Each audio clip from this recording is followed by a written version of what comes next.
Welcome to our hot topic program today. My name is Briana Pobiner, and I'm a paleoanthropologist and educator at the Smithsonian's National Museum of Natural History. We're going to give it a minute or two while everybody's logging on and getting their microphones or their audio working. So just hang tight for a few minutes while we let everyone log on. Thanks for joining our program today.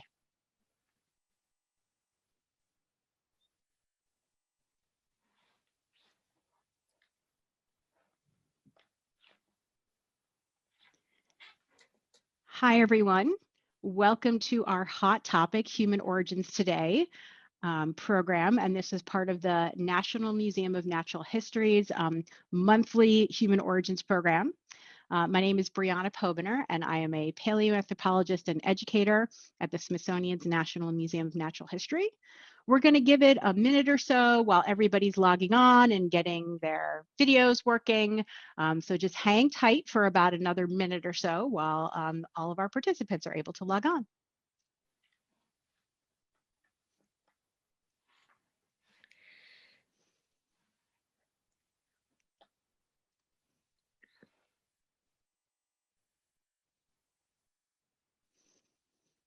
All right, well, welcome everybody. My name is Briana Pobiner, and I'm a paleoanthropologist and educator at the Smithsonian's National Museum of Natural History. Welcome to our monthly Hot Topic program, and Hot Topic stands for Human Origins Today. These are programs produced by a partnership between the Human Origins Program and the Office of Education at the National Museum of Natural History. So we just want to let everybody today know that we are using a webinar format for this program, so we cannot see you, we cannot hear you. And the way that the logistics for this program will work is that we will have a presenter who will give a presentation. She will share her screen once I'm done with the introduction and go through slides. And then after the presentation, we will do a Q&A where I will read off questions that you have typed into the Q&A, and then the presenter will answer them. So speaking of the Q&A, you'll see these two little sort of chat bubbles at the bottom or at the top of your screen, depending on what device you're using. So that's the place to write questions for our expert.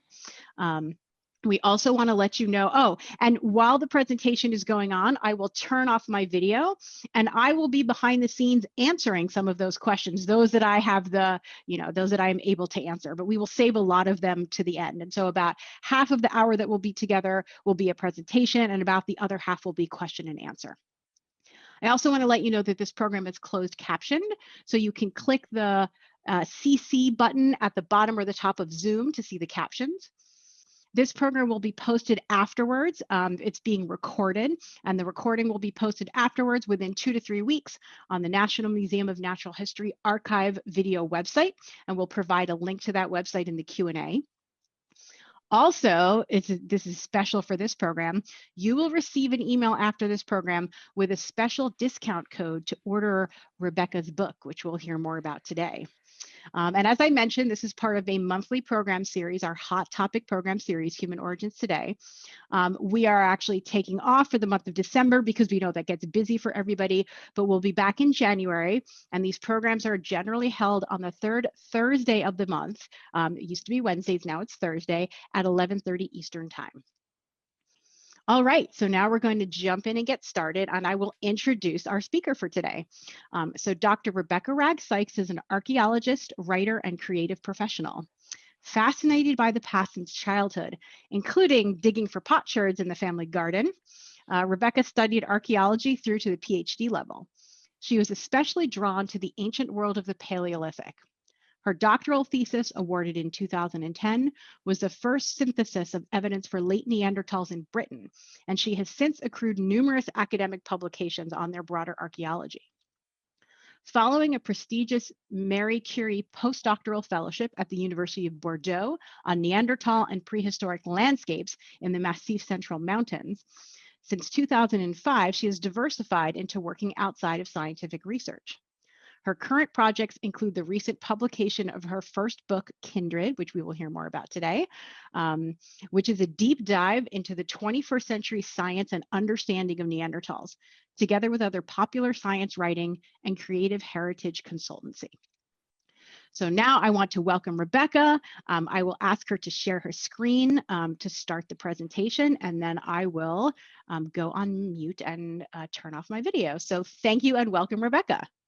Thank you very much for having me here. I'm really excited to speak to everyone today and go full on Neanderthal. Right, I will do my screen share. Excellent. And I forgot to mention, so the title of this program is called Defrosting Neanderthals, which I really love. Okay. Right. Is that showing up, Briana? Is that good? Yep, you're all set. Looks great. Perfect.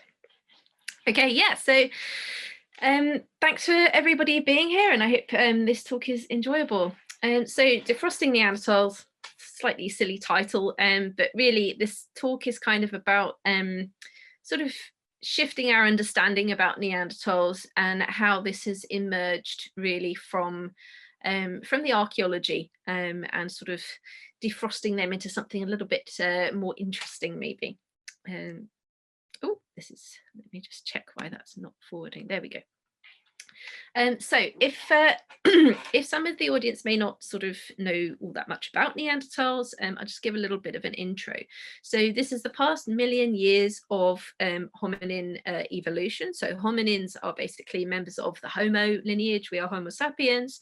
And we can see here, if you look at the million years overall, the origins of where Neanderthals branch off from a shared common ancestor with us is somewhere around this point. Sorry, this is the slightly earlier branching with some older species. You might recognize the name Homo antecessor, that's in Europe. And then at this point here, somewhere between 550 and 765,000 years ago, we branch off, do our own thing, so do the Neanderthals, and then a little bit later from the Neanderthal lineage come the Denisovans, which are a very poorly understood group so far, just from one cave in Siberia, possibly another closely related one in China.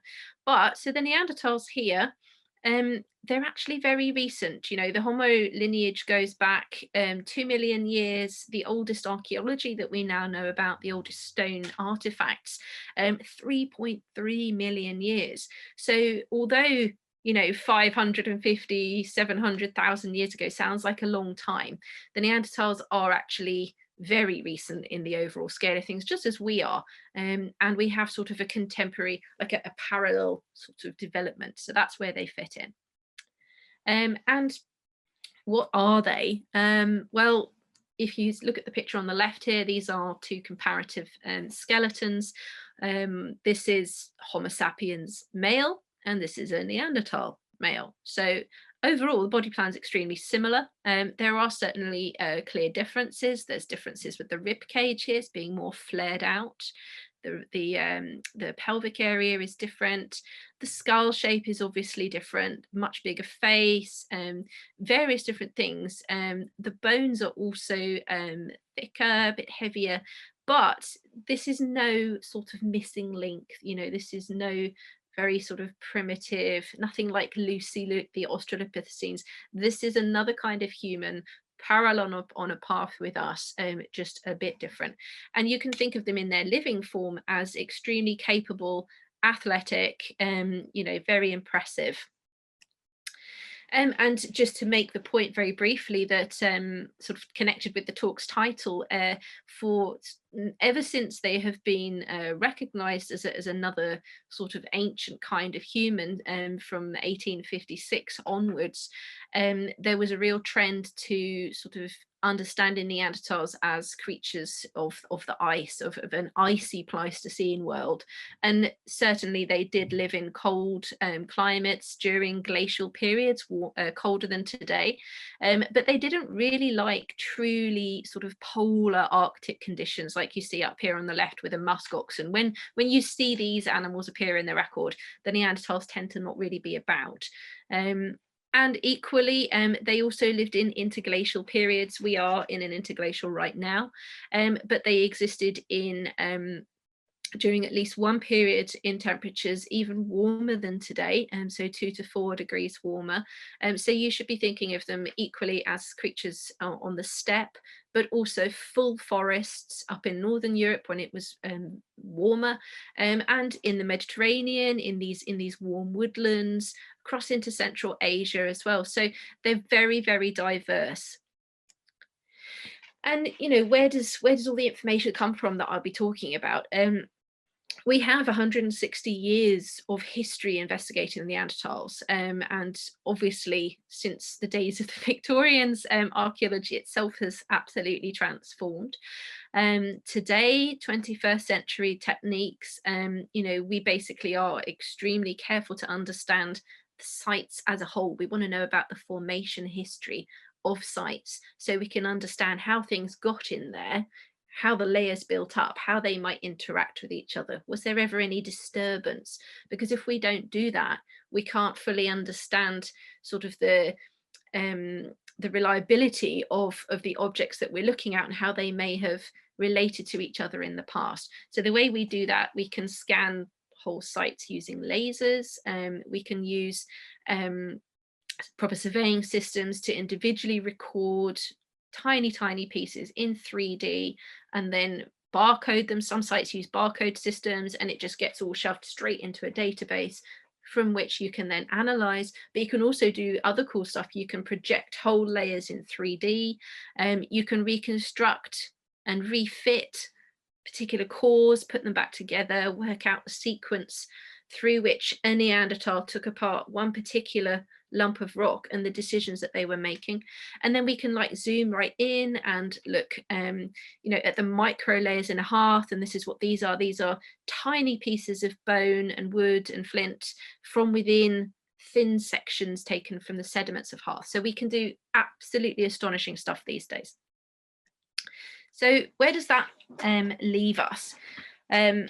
Although this is not going to be the main focus of the talk, what I want to do is talk a little bit about the Neanderthals as engaging with materials. And then I want to talk about aesthetics a little bit, the concept of aesthetics. What can we see in terms of any sort of impressions of a Neanderthal aesthetic sense, and then talk about sort of basically the ways that they dealt with the dead.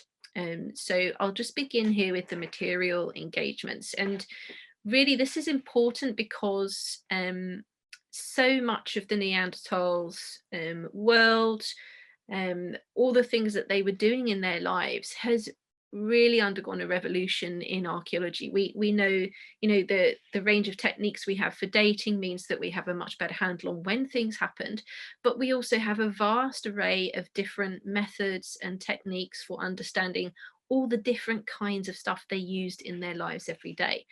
And what we see, no matter the kind of material, is essentially that they were intensely interested in the quality of things. So if we begin with stone, and this actually here is the core that I just showed you that was 3D refitted back. This is it when it was excavated altogether. Very beautiful site. This is Grotto Formane in Italy. This is a beautiful biface here. This is two-sided what is known often as hand axes. Very different objects, but Neanderthals everywhere were highly attuned to the quality of the stone that they used.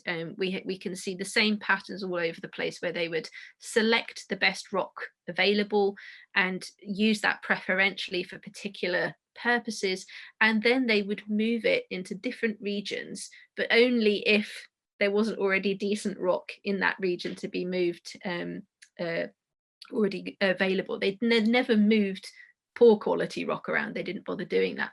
And that really speaks to an understanding of sort of geological resources on a landscape scale. And then over here, if we sort of join the plant area, so this is a stone flake, obviously, but on here is a little piece of preserved organic material, which when analysed had a very high tannin content. So this probably is a tiny scrap that is showing us some kind of use of oak bark, potentially for leather production for actual tanning. Then we have other objects. We have I'm just going to move this little video screen because I can't see over that side. There we go. Yeah, so we have wooden spears, absolutely amazing. The craftsmanship in many of the wooden objects that we see, although they're rare, it's been really fascinating. Sort of modern research has shown that you know, there were real consideration of the wood itself as a material and how you can treat the wood. If it's very hard wood, you can burn it with fire first to help you work it. But also with the spears in particular, they're selecting the hardest parts of the branches and the trunks for the tips of these objects, as also digging sticks too, not just spears. And also they offset the way that they're carving these objects across the grain, so there's less risk of splitting. And then we can see here a very recent amazing find, which seems to be a twisted 3-ply piece of thread, some kind of fibre, and the analysis of that showed that it is conifer based, so that's either going to be bark or possibly roots. Absolutely unique find from France, but again, like this piece up here, it really sort of pulls out this knowledge of plants that we just don't see because it's not generally preserved.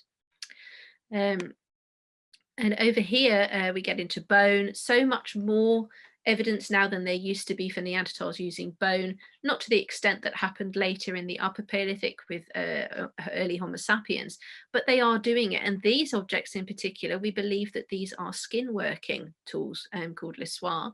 There's other things here like some points. They are rare, but there's more than we used to believe. We can sort of pick out other materials. This is a tool that's made on shell.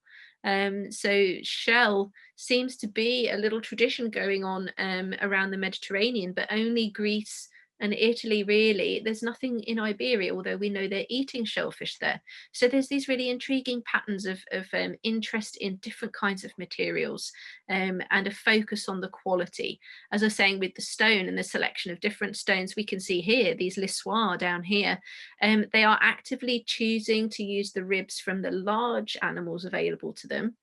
In some sites, there's tons of reindeer they're hunting, but they're using bison for these tools. They're very selective. So this is the kind of impression I want you to have as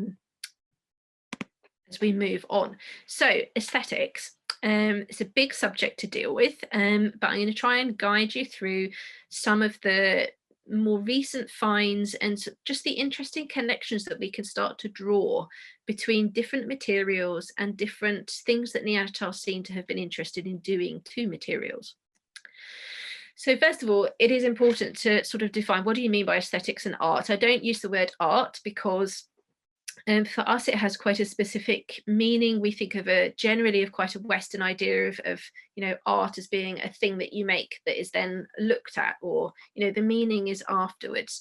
That's not necessarily you know, the best way to understand any human culture. Perhaps music is actually a more relevant comparison when we're talking about aesthetics, because until very recently we couldn't record music and the meaning was in the moment. And there's absolutely good evidence that many different artistic techniques that use materials in different cultures, something similar is going on. Can we see sort of aesthetics in stone tools? It's very difficult. These objects here have sometimes been suggested as being sort of selected because they're actually rock crystal, and to us they look absolutely beautiful, you know, really shiny, translucent. But from this particular site, there's no evidence that this stone was being treated any differently, or the objects made from that stone.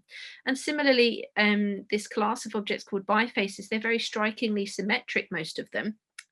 But it certainly is a feature that seems to be imposed early on when they make them, but they also resharpen these, and quite often that leads to them becoming asymmetric. So it's very tricky to do that, and there's been much more focus on how Neanderthals were making and using these objects and the life histories of these objects, rather than sort of the shape these days.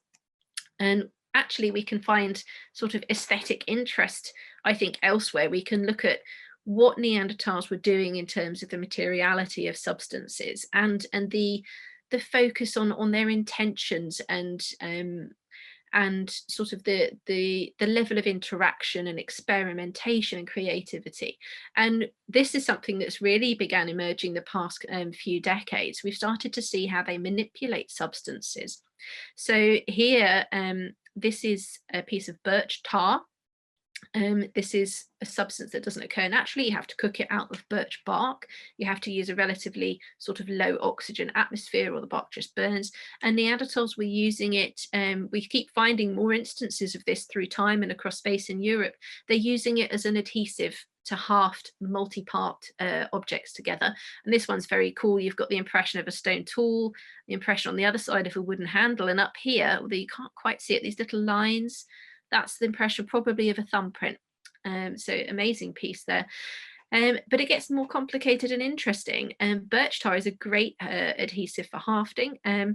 But here, this is a piece from Italy where we have residues of pine resin, which is not so great as a hafting material, except they have mixed it with beeswax, which gives it a very similar good properties as birch tar. So here we can see transformation of substances in the birch tar, a metamorphosis from bark into this tar, and then the active mixing of substances to create something with new properties. So then we come on to sort of the more tricky objects in terms of aesthetics and meanings and all of this. Engravings, markings.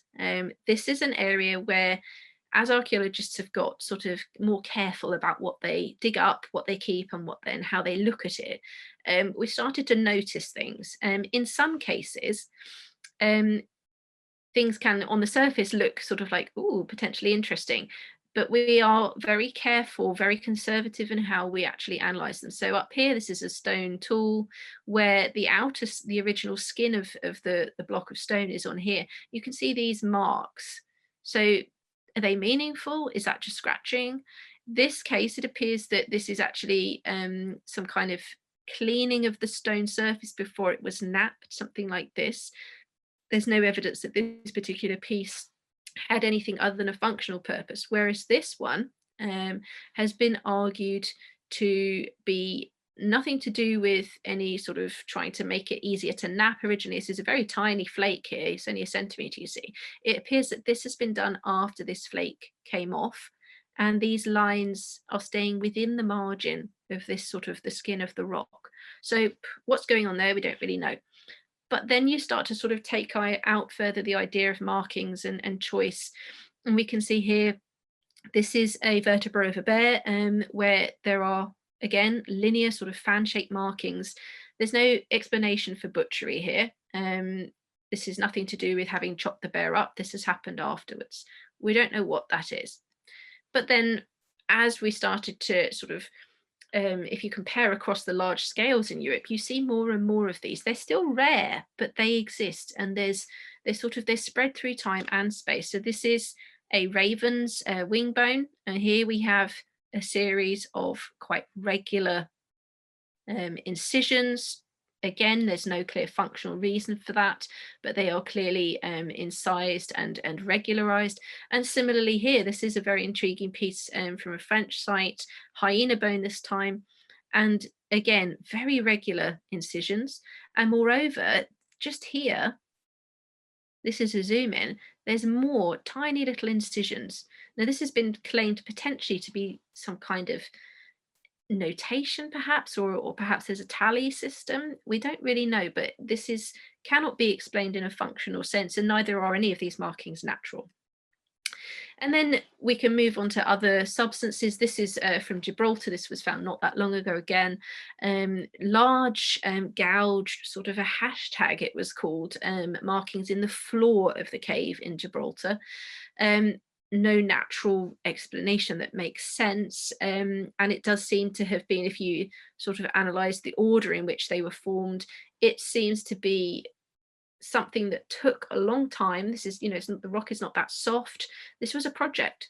Other kinds of aesthetics, pigments, so color use basically. There's been more and more recognition over the years that Neanderthals were collecting some kinds of natural minimal pigment.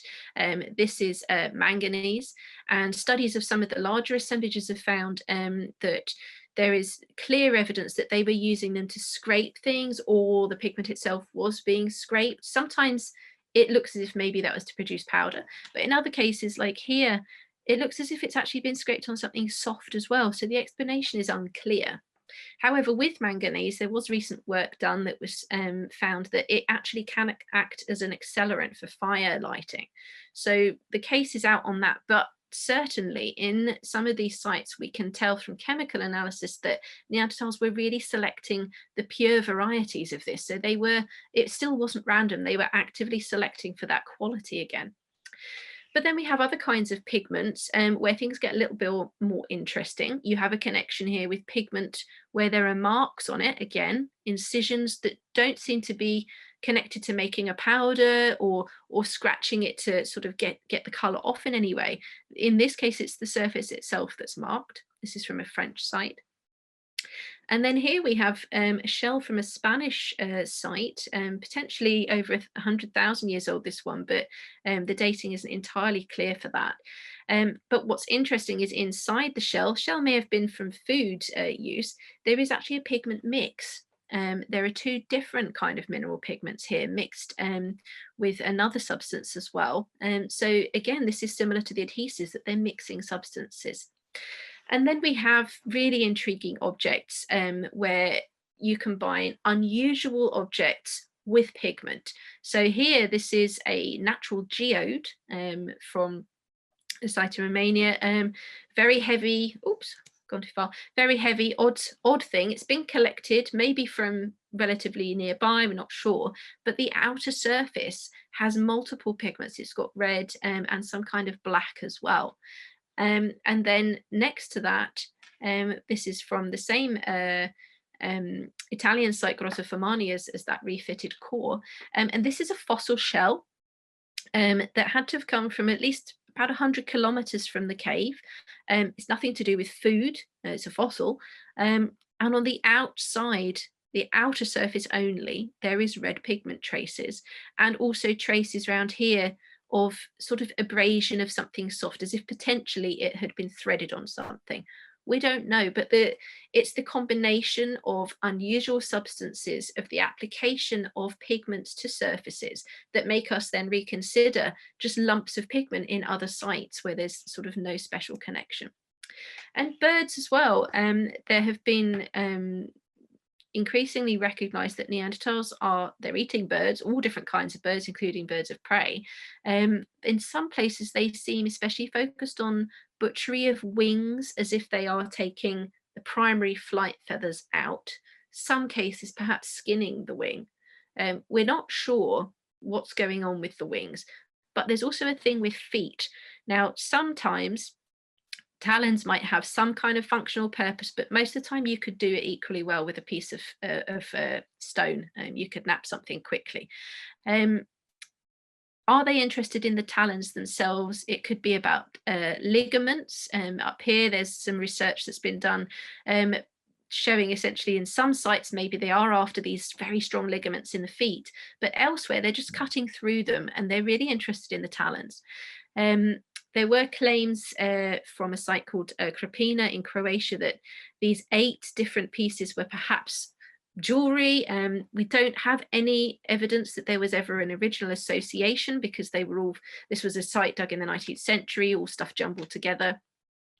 However, very recent analysis found on one of them that there is actually pigment on this as well. And moreover, it's another pigment mix.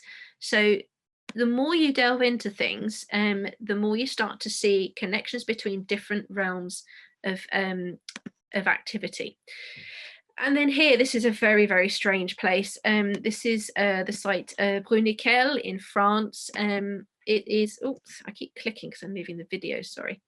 It is basically a ring of broken off stalagmites, very deep inside a cave in a hill, 300 meters odd in, completely in the dark, this chamber. And it's 174,000 years old, so quite old even for Neanderthals. And there is no natural way that these circles here, 2 circles and 2 piles, could have formed.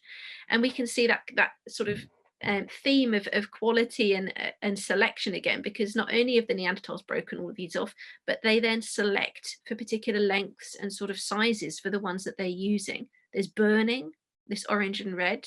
We don't know what's going on. But when you actually look at the structure of this in detail, you can see that there's stacking of pieces and there's even balancing. There's pieces that have been balanced inside these rings. And so it raises questions. This is a construction. Can we call that some kind of architecture? What is it about? It doesn't seem to be a living site. We don't know. There's going to be more work done on this, and that'll be fascinating. Now, with the aesthetics, I'll just quickly finish because we have to do the death stuff too. There have been claims that Neanderthals made paintings on walls. This is based on 3 Spanish sites. This line here had a date done on it from this little concretion that came out older than 50,000. Essentially, in Spain, we do not know of anybody else in Spain at that point other than Neanderthals. And then similarly, in another cave, same project, this is actually this, you have to take a processed image to see it because this is so faded, but this is obviously a negative hand. And this here, this concretion, there next to the thumb is the one that was dated there, and again that came out with a date that was substantially older than any Homo sapiens archaeology known in Western Europe. The issue is there's a lot of controversy over the dating of these because it's actually quite hard to do dating for particular sort of formations like this, so I don't know about those, but we can say that Neanderthals were very familiar with sort of the shapes made by their bodies. We know they made lines. We can see that in other all those other materials they're making lines on. And these are Neanderthal foot and hand prints from a different French site here.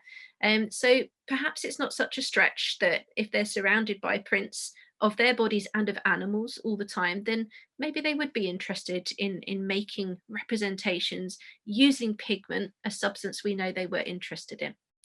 So I haven't got very much longer in terms of my time. So the death question for Neanderthals is fascinating and extremely complex.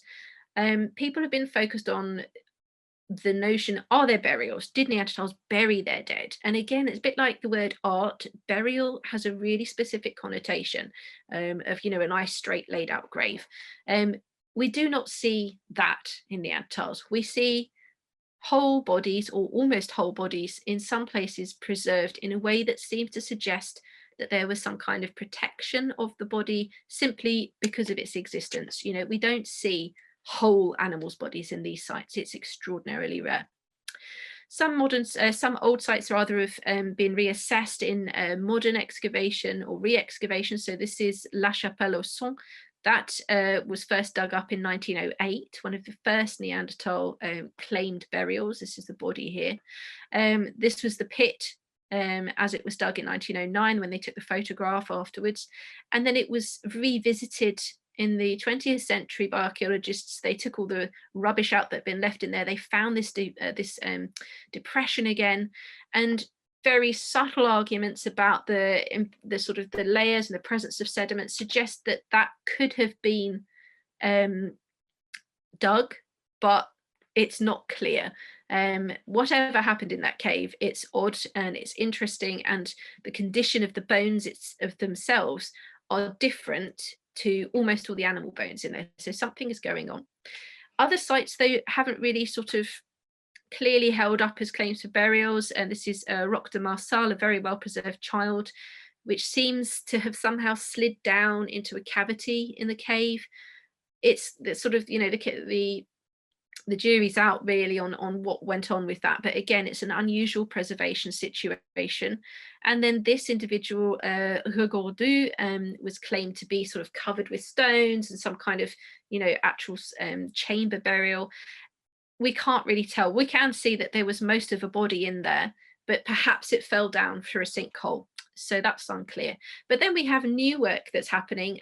This is the Cima de las Palomas in Spain, really impressive site, a massive sort of hole inside a hill, and the material was actually stuck on the side, sort of preserved, concreted on the side.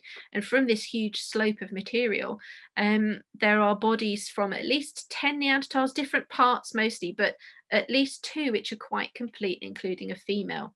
And she appeared to be in a similar sort of side-lying posture. And then Shanidar, which is a site that's very strongly linked to the Smithsonian. They have material. This site's been known for since the 60s, and new work has gone back there. They found more remains from individuals that were already known. That's from here. This is Shanidar 5. This is the bones of Shanidar 1, the skull rather, that was actually found next to the jaw. And then this is a very famous burial, Shanidar 4, claimed as a burial, but you can see, you know, there's the head, the arms, the legs drawn up. It's very interesting posture. And just recently, straight underneath that, was found another individual, again apparently laying on the side, and this here, this is the arm and the hand sort of bent over like that. So there's going to be tons of analysis done on this. Can't wait to see the results. But interestingly, next to the hand there's the fingers, is this, which is a stone flake, this thing here.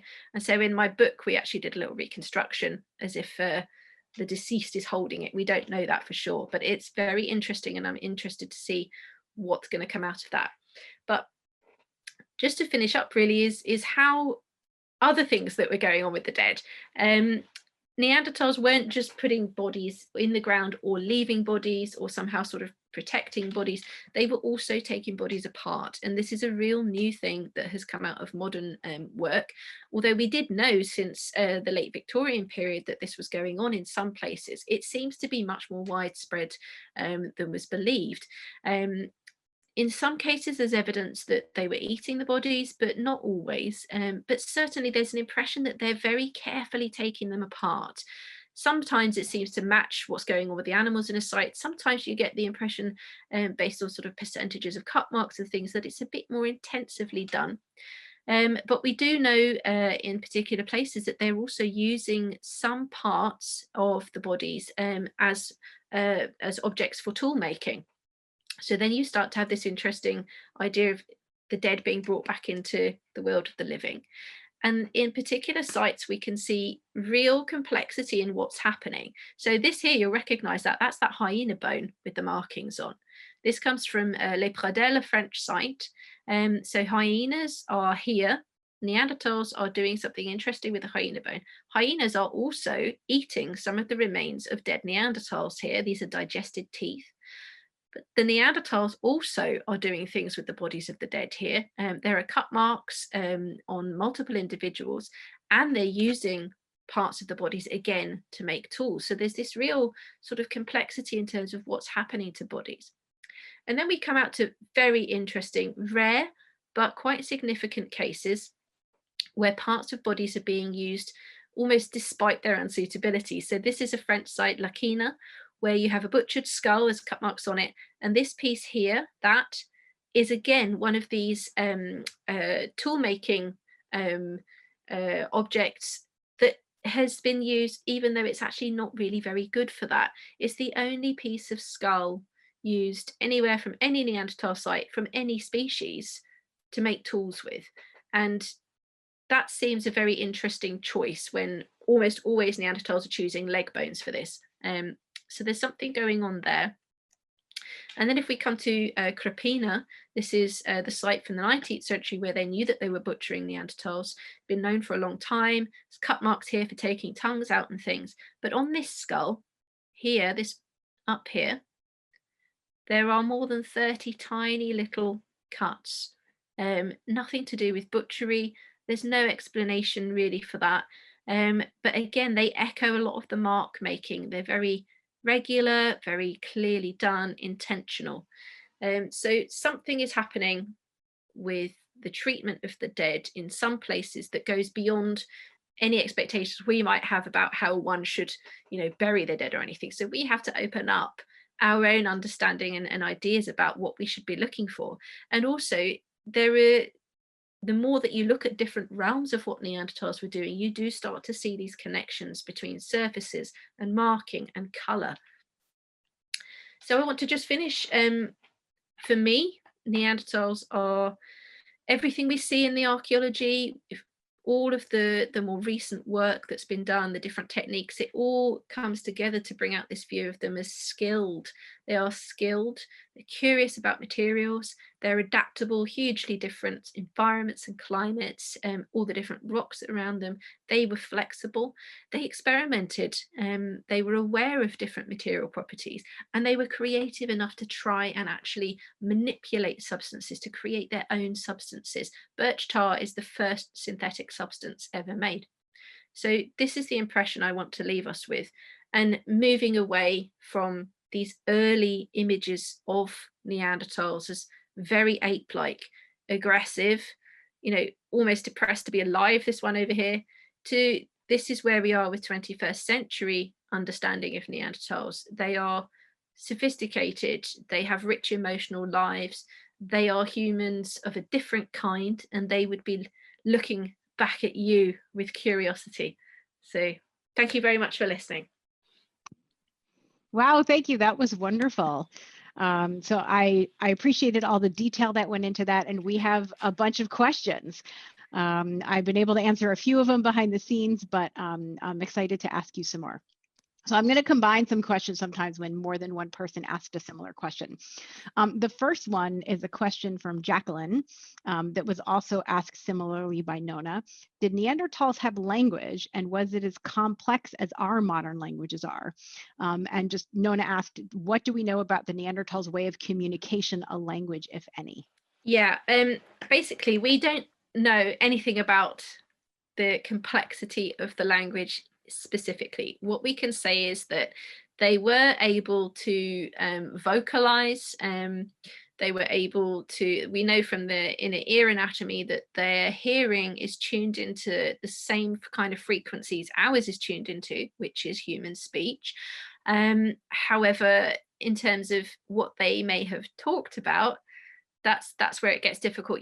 What I'm doing now, I'm thinking ahead in my sentence structure. It's very complicated. I'm stringing different ideas together, and I'm controlling my breathing. Now I've taken a breath. Could they do that? We can't really tell for sure. It does look like they were not as sort of poorly anatomically equipped as we used to believe. But the other argument, of course, is, what does the archaeology say? Well, we can see many different areas where there's high levels of skill. Could you learn how to make birch tar without some kind of communication on that level? I don't really know. But collaborative hunting, absolutely, that's going on. How do you plan a hunt? Lions manage to do it, but they're equipped with very different weapons to us. If you're ambushing, can you do that without some kind of communication? I think there has to be something. I don't think it's going to be anything like what we're doing right now. So that's where I'll leave it. No, I think that's one of those questions that's so difficult to answer about the past. Okay, so we have a couple of questions along this line. Do we know what the total population of Neanderthals was at any one time? That's a question from Dominique. And then I know there, and Kathy asked, is there any indication of the size of groups? Okay, yeah. First of all, with the total population size, we would expect it to be very small, as we would expect early Homo sapiens to be. These are hunter-gatherers. They're living very dispersed across the landscape. Probably, based on sort of genetics and things, there probably was no more than 10,000 odd Neanderthals in Europe, although we have to remember they are Western Eurasians. They were into West Asia as well. But in the thousands, low tens of thousands. I don't think people would really argue for a 20,000. So it's very few. But in terms of the group size, super difficult question. I dedicate a lot of the book in one chapter to that, because it's such a hard question to answer. It seems simple, but it isn't. But everything we see, we don't see any clear sites where there are obviously large numbers of people there at the same time. But we have to assess that in really careful ways. So if you have a site, say a cave where you've got 60 hearths in one excavated layer, which we have, which of those are contemporary? How do you work that out? And you basically do it by trying to get the finest separation in terms of sediments between those halves vertically, and then try and look for connections between them by objects that refit broken pieces of bone. So the amount of analysis and work that archaeologists do to answer this question is huge. The answer seems to be, in some sites, there may have been 2 or 3 hearths that we can see were probably active at the same time. So maybe, you know, a group of 15 or less. In other places, they are repeatedly visited and it's only ever one hearth. Sometimes the number of stone artifacts is like less than 100 or even less than that. So maybe like 3 or 4 people staying for a night and going again. So there is diversity. It looks as if perhaps they may have been splitting the groups up, sometimes coming back together, exactly as we see hunter-gatherers do. Great, thank you. Yeah, also prehistoric demography, I think difficult to get at in many ways. So here's a question from Molly. Thank you so much for the great talk. I wonder what your thoughts are about evidence of caregiving in Neanderthals, such as the elderly Shanidar-1, and potential implications for interpreting some sort of concept of community among Neanderthals. I think there would definitely have been a community sense. You know, I mean, Neanderthals are, as I said earlier, they're very close to us. However, we don't have any other living hominins to watch, so we have to look at our closest living relatives, chimpanzees and bonobos, and their lives are absolutely based in emotional connections to each other. In chimpanzees, there's a lot of aggression, much less so in bonobos, but they understand to some sense to which community they belong, certainly. In terms of active care, it's quite surprising how much sort of damage and how many teeth a chimpanzee can use and still sort of stagger on and survive. So, you know, things like saying, well, oh, this one had lost all its teeth, someone must have been feeding, that's not so sure. But there are definitely cases, including Shanidar-1, where individuals have been so unlucky. Basically, he encountered many different injuries in his life, and not all Neanderthals are completely battered, but he lost most of a lower arm. He had a terrible injury on the face, was probably limping for much of his life, but we can see he maintained high activity levels, but he never would have been able to hunt, I don't think. He potentially could have sort of adjusted his napping technique with a stump perhaps, but I think him and a couple of others would have needed some kind of provisioning of them. And then there are some where they have a very severe injury. There's Saint-Césaire in France. This is a probable woman with a large cut on the head. That would have been a serious injury, and presumably they would have struggled for a week or so to feed themselves and things. So, you know, that's as far as I want to go with that, really. Fair. Okay, so here's a good question. How do you determine if an object was crafted by Neanderthals or Homo sapiens? And that question from Claudine. Yeah, that issue is becoming more problematic, especially in places like sort of Western Asia, from sort of after 50,000. It can get a little bit difficult, and what we have to do in those cases is look at the similarity overall of the technologies used and make a judgment.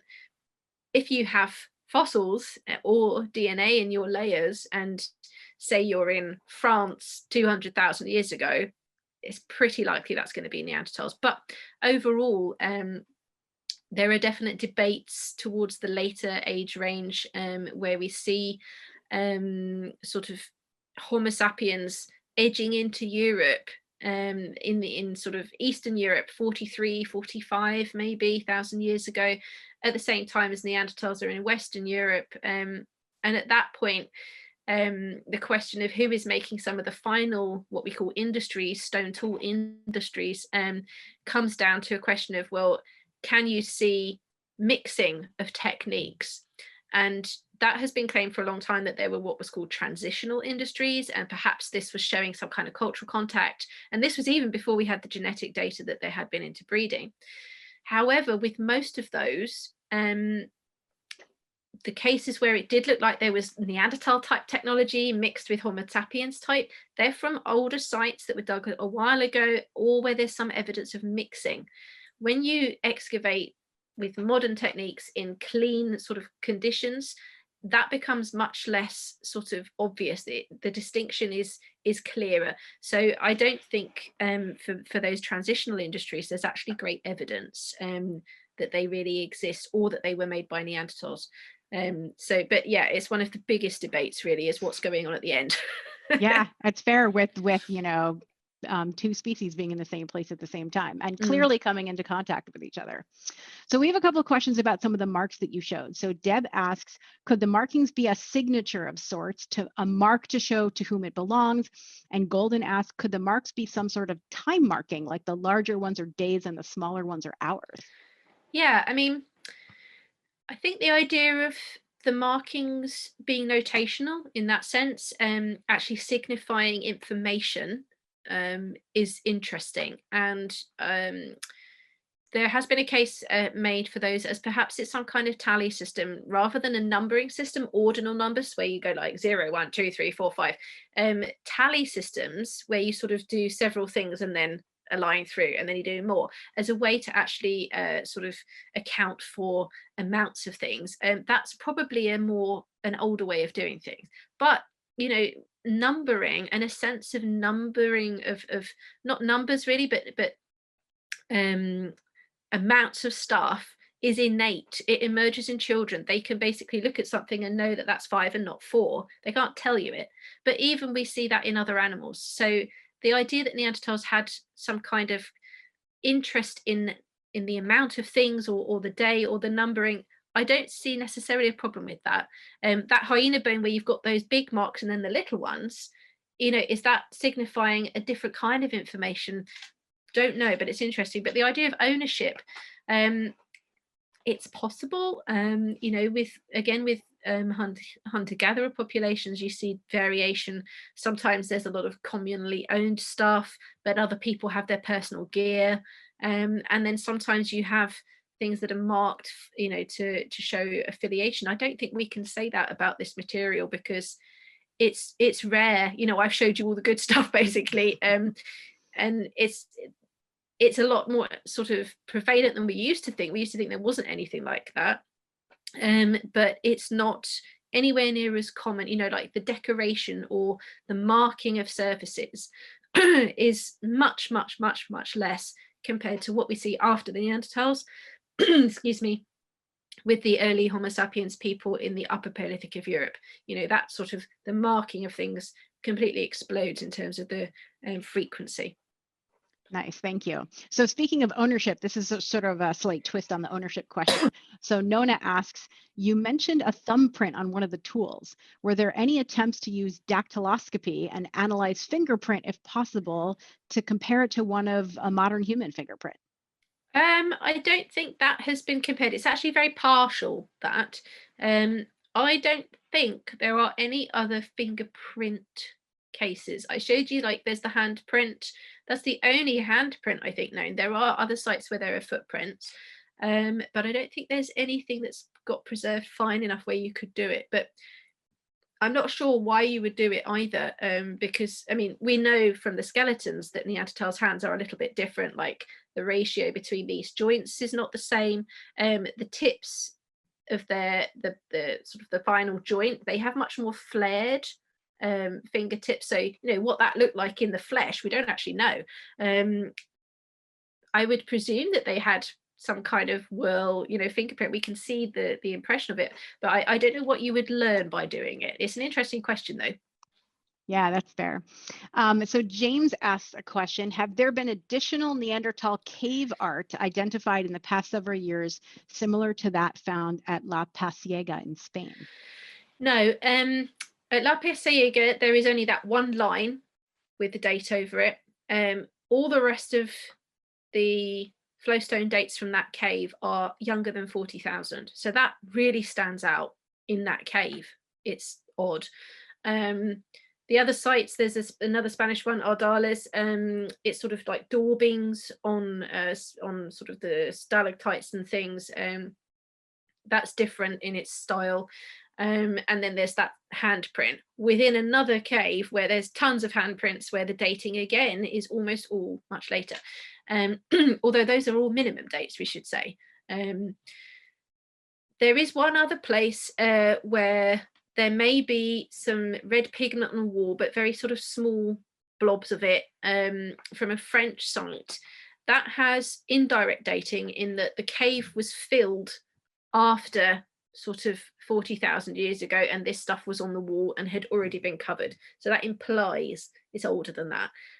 But it's minimal in terms of sort of the amount of pigment there, and it's not ideal in terms of claiming as a Neanderthal site. So I mean, I discuss it in the book and say, well, don't know, but no, there's nothing else where we can see pigment on walls. But equally, we should remember that in South Africa, where we have early Homo sapiens, 40,000, 80,000, 100,000, they are really interested in pigment again, doing really similar things to Neanderthals.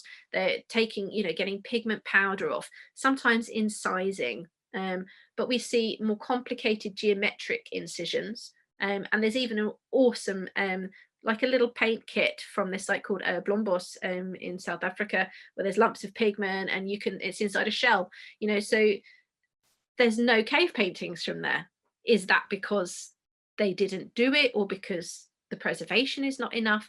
So, our expectations for what one should see in order for pigment use to be meaningful are sort of, worth also questioning. But no, there's nothing else I know of for Neanderthals. Okay, thank you. We have about 5 minutes left. We'll do a few more questions. Elaine asks, did they wear clothing? Good question. I think the general opinion would be now that during some of the colder periods, they pretty much had to have some kind of body covering, and sort of a loose skin flapping in the wind is not going to cut it. So there had to be some kind of broad tailoring to the shape of the body. We have abundant evidence that they were really into working animal skins. We can see at kill sites, they're doing the first gory bit where you get all the skin and the fat off. They're presumably moving them elsewhere to process. And in some places, we have evidence of polish on tools, which has to be from dry skin working. So this is a secondary phase. We have, there are hints of a couple of fires in some sites where they're burning rotten wood, like properly rotten wood, which they don't normally, do. And that's exactly the kind of wood you need to smoke. And then there's, as I said earlier, there's that one site in Germany where you've got that tiny little piece of organic stuff on that stone flake, and it's oak tannins. And that's exactly the best kind of tree to choose in a forest environment for tanning. So I think overall, it makes sense to imagine that, what are they doing with all this hide working that we can see on the tools? Clothing, also baby wraps, actually carrying babies around is a real pain. So maybe partly all this skin working is to help people have their hands free as they're trying to live their lives. And we do assume that there's no reason why women would have not been involved, at least in some level of hunting. We can see evidence for this in different hunter-gatherer groups. So perhaps baby wraps is part of it. I like that idea particularly, as having used baby wraps myself. Okay, so I'm going to combine two questions that are sort of getting at the same thing, and several people have asked questions like this. So Daisy asks, what happened to Neanderthals? Did they die out or mingle with Homo sapiens? And Advait asks, given how similar they are to our species, and because they interbred with us to produce fertile offspring, why do we still consider them a separate species? Okay, I'll say what happened to them. I'll do that after. I'll do the species question. Species definitions they're quite complicated, but obviously one of them is, can two things interbreed, then it's the same species. But in terms of biological reality, it's a little bit more nuanced than that, in terms of when you have two populations that separated the same amount of time ago as ours did with Neanderthals, 700,000 years ago, that's actually the same, I believe, as chimpanzees and bonobos, and they are physically different, but they have remained separated broadly, I think, for that whole time. So are they different species? Well, yes, but presumably they can breed. It's about how long ago your population separated. And the word that's used sometimes for that is this idea of allotaxa. So like a cow can actually breed with a yak, things like this. So I think what's interesting is if there was interbreeding, and we know there was, we now have multiple different strands of evidence telling us that there were phases of time when interbreeding happened going back before 200,000 years ago. So if this was going on, why do Neanderthals all the way through to 40,000 years ago still look like Neanderthals? Why do we still not look like Neanderthals? It's because the amount and the scale is not enough. It's not an assimilation, basically. So we know that it's happening early. And again, there seems to be the period of interbreeding that explains the genetic legacy that is in most living people today. That's around 55,000 years ago. There's other interbreeding happening even later, probably around 40,000. And we can see the signature for that only in some of the early Homo sapiens fossils. Their descendants didn't carry on and have contributed to living people, really. So there was never an assimilation, but it happened all the way through. So there seems to be an openness to not only sex, but raising babies is also the other thing. We've got to remember that we're talking about interbreeding, but you're talking about hybrid children who have to be able to survive in whichever group. And we know some of those are in Neanderthal groups, some of them are in Homo sapiens groups. So I think that's what we should also remember. What are we talking about in terms of social compatibility? And the what happened to the horrible question nobody wants to answer. I think overall, although everything we see about Neanderthals says that they were very successful for a long time, and much early Homo sapiens archaeology in Southern Africa and things, there's not that much different at a broad scale. There are some small differences behaviorally, but really something that I think is sort of outweighs the claims for, oh, the climate was really terrible. Well, Neanderthals have coped with really cold climate before. They had coped with very fluctuating climates before. As we know, it was around 40,000 years ago.